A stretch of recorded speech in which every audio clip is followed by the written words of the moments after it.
हरे कृष्णा। श्रील प्रभुपाद की जय। श्रीमद् भगवद गीता अध्याय 2 श्लोक संख्या 66।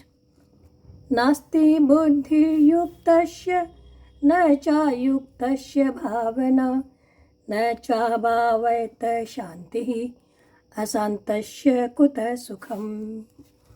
अर्थात भगवान बता रहे हैं कि हे अर्जुन, जो कृष्ण भावनामृत में परमेश्वर से संबंधित नहीं है उसकी न तो बुद्धि दिव्य होती है न ही उसका मन स्थिर होता है, और जिसके बिना शांति की कोई संभावना नहीं होती। और शांति के बिना सुख कैसे हो सकता है। तो पिछले 2 श्लोकों में भगवान ने जो बातें बताई उन्हीं बातों को भगवान व्यतिरेक दृष्टि से पुष्ट कर रहे हैं।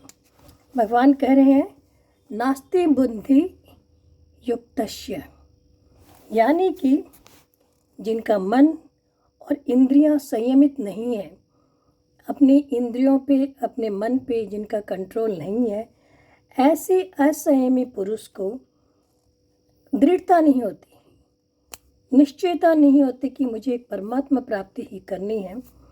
और ऐसी एक निश्चय वाली बुद्धि जिसकी नहीं होती है, जिसका मन सांसारिक भोगों में लगा रहता है, जो कभी मान चाहता है, कभी सुख चाहता है, कभी आराम चाहता है, ऐसे अनेक निश्चय वाली बुद्धि वाले व्यक्ति के भीतर अनेक तरह की कामनाएं होती हैं। उसके बाद भगवान बता रहे हैं न चायुक्तस्य भावना, यानी कि जिसकी बुद्धि एक निश्चय वाली नहीं होती है और जिसके अंदर कामनाएं भरती रहती है, वो नहीं जानता कि मुझे फल की इच्छा का त्याग करना चाहिए, आसक्ति आदि का त्याग करना चाहिए। ऐसी भावना नहीं होने के कारण उसका उद्देश्य भी स्थिर नहीं होता। न चायुक्तस्य भावना, यानी उसका उद्देश्य भी दृढ़ नहीं होता, स्थिर नहीं होता।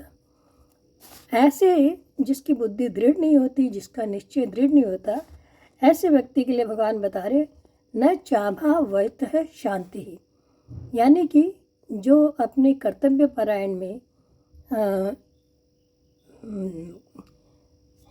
निष्ठ नहीं रहता, अपने कर्तव्य परायण के प्रति तत्पर नहीं रहता, उसको कभी शांति नहीं मिल सकती। जैसे जिस किसी वर्ण में भी हो, जिस किसी आश्रम में हो, शिक्षक हो, ब्राह्मण हो, क्षत्रिय हो, वैश्य हो, शूद्र हो, अगर अपने अपने कर्तव्य पालन में स्थिर नहीं होते या तत्पर नहीं होते तो उनकी शांति नहीं मिल सकती। कारण कि कर्तव्य पालन में दृढ़ता न रहने से मन में हलचल और अशांति रहती है।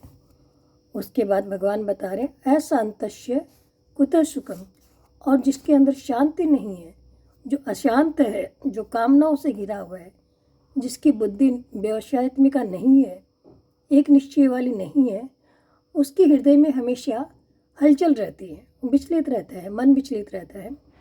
बाहर से उसको अगर उसके मन के मुताबिक, उसके अनुकूल उसे भोग सामग्री आदि मिल भी जाए, अगर उसको अपने एंजॉयमेंट के साधन सारे मिल भी जाए, तो भी उसके हृदय की हलचल या उसका जो भटकाव है, भ्रमित होना है, ये ख़त्म नहीं होता। ये ख़त्म नहीं होने से भगवान बताए कुतः सुखम, फिर वो सुखी कैसे रह सकता है। हृदय में, मन में अगर शांति होगी तो ही व्यक्ति सुखी रह सकता है, ऐसा व्यक्ति फिर कभी सुखी नहीं रह सकता। हरे कृष्णा।